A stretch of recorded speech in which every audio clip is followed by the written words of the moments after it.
hidup benar di hadapan Allah.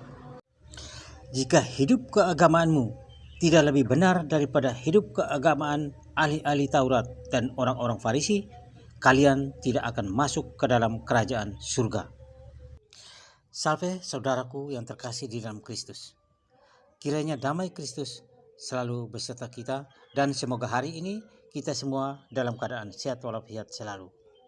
Kembali di Amore Channel mengajak, marilah kita bersama-sama merenung sambil belajar firman Tuhan yang akan kita ambil dari bacaan Injil liturgi hari ini, yaitu dari Injil Matius bab 5 ayat 20 sampai dengan 26. Mari kita dahului dengan tanda kemenangan Kristus, tanda kemenangan kita, dalam nama Bapa dan Putra dan Roh Kudus. Amin. Inilah Injil Yesus Kristus menurut Matius. Dimuliakanlah Tuhan. Dalam khotbah di bukit, berkatalah Yesus kepada murid-muridnya, "Jika hidup keagamaanmu tidak lebih benar daripada hidup keagamaan ahli-ahli Taurat dan orang-orang Farisi, kalian tidak akan masuk ke dalam kerajaan surga. Kalian telah mendengar apa yang difirmankan kepada nenek moyang kita.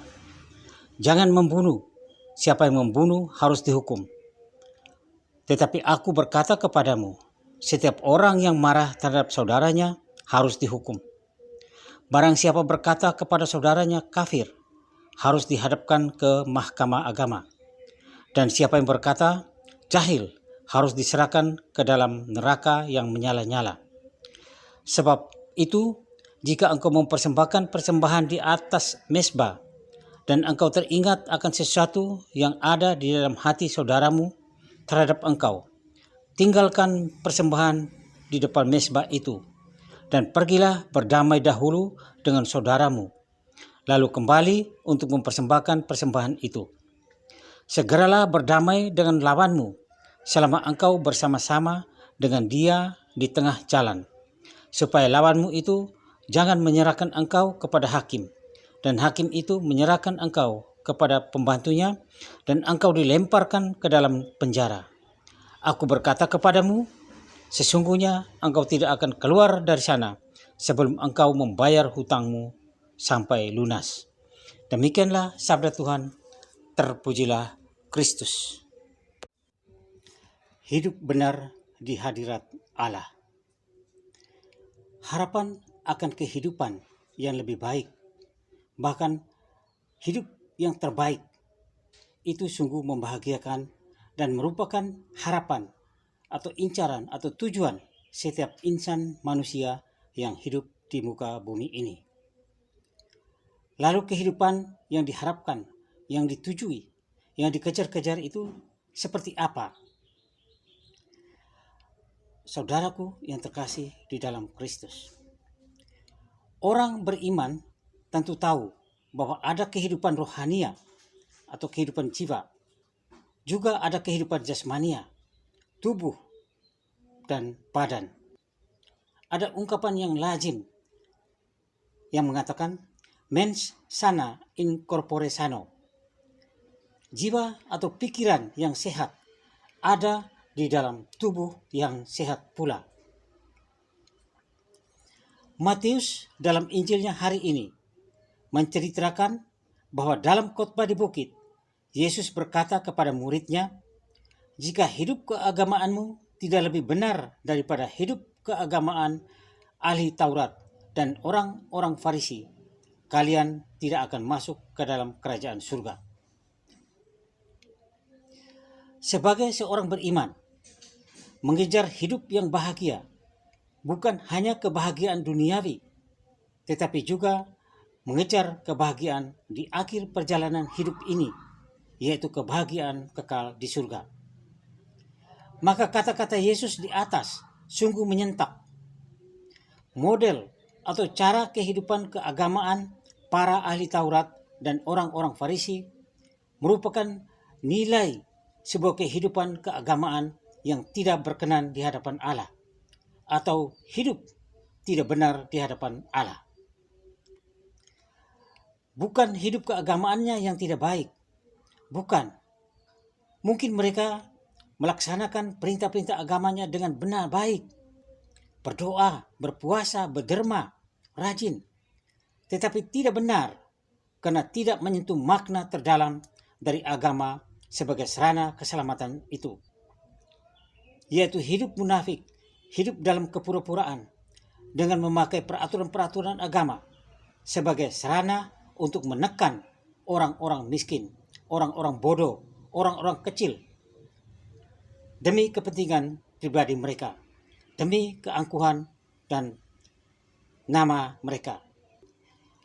Mereka melaksanakan hukum Taurat dan aturan-aturan keagamaan mereka secara letterlet, hanya di bibir, dan melalaikan makna terdalam dari jiwa atau makna hukum itu sendiri. Sehingga praktek keagamaan mereka sering hanya menjadi sebuah kebiasaan, sebagai sebuah rutinitas saja, tanpa penghayatan dari lubuk hati yang terdalam. Dan semua itu menjadi tanpa makna, tanpa arti. Saudaraku yang terkasih di dalam Kristus, kita adalah murid Kristus di zaman modern ini, di zaman yang serba canggih, serba instan. Apakah hidup kita sudah mencerminkan murid Kristus yang sejati? Apakah segala sikap dan tingkah laku kita menghadirkan Yesus di tengah-tengah dunia ini? Melalui firman-Nya, Yesus menyadarkan kita, para murid, agar mempunyai hidup yang bermutu, hidup benar di hadirat Allah, agar pantas masuk ke dalam kerajaan surga. Atau apakah kita masih hidup seperti para ahli Taurat dan orang-orang Farisi yang dikritik oleh Yesus? Iman Kristiani dilandaskan pada kebenaran hidup di hadirat Allah dan bukan didasarkan atas kebenaran atau aturan perbuatan manusia belaka. Injil menegaskan bahwa kehidupan yang benar di hadirat Allah jauh lebih penting daripada hidup menurut pedoman manusiawi.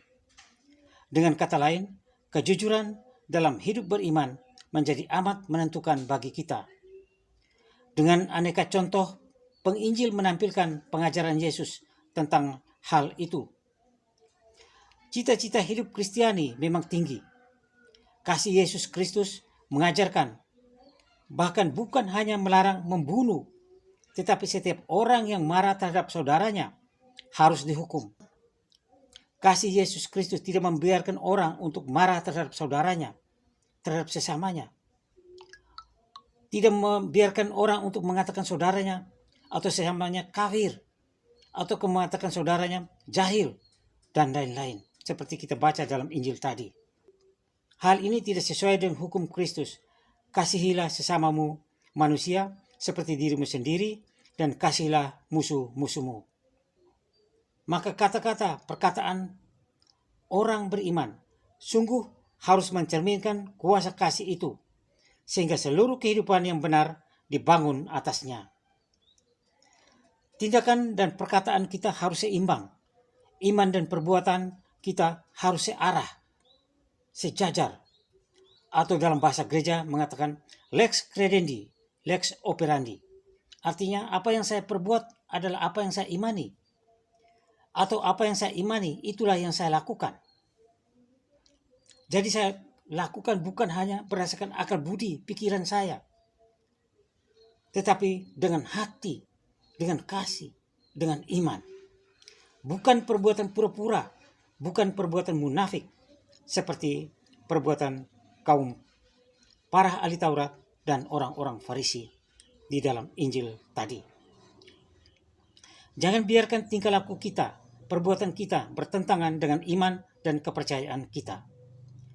Jika perilaku kita tidak selaras dengan iman kita, maka seluruh hidup kita menjadi hambar dan mungkin orang tidak akan percaya lagi kepada kita. Lalu bagaimana kasih Yesus akan bersinar di dalam kehidupan kita di tengah dunia modern, dunia yang serba canggih, dunia yang serba instan ini? Mahatma Gandhi, seorang tokoh besar berkebangsaan India, pernah berkata, "The gospel yes, but the Christianity no." Ia mengagumi warta Injil Yesus, kabar sukacita Yesus dalam Injil. tetapi ia tidak pernah mau menjadi seorang Kristen atau pengikut Kristus. Karena ia tahu tidak banyak orang Kristiani yang hidupnya baik dan benar, atau tidak hidup sesuai dengan warta Injil. Pernyataan Mahatma Gandhi barangkali sedikit menyadarkan kita agar membina hidup Kristiani dengan lebih baik, hidup sesuai dengan semangat Injil Yesus. Kita dapat merenungkan bobot sabda bahagia yang ditawarkan Yesus ini dari kenyataan hidup yang ada.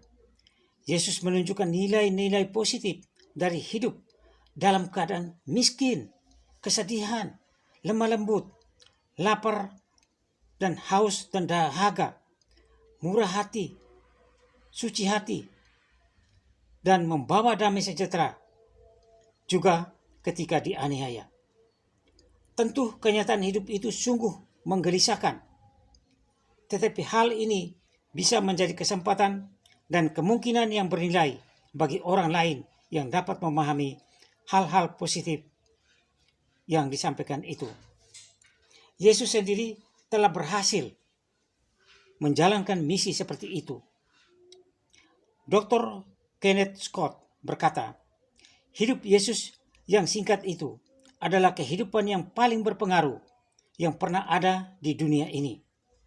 Melalui dirinya, berjuta-juta orang telah mengalami perubahan dan mulai menjalani hidup seperti yang diteladankannya. Ini kata Dr. Kenneth Scott.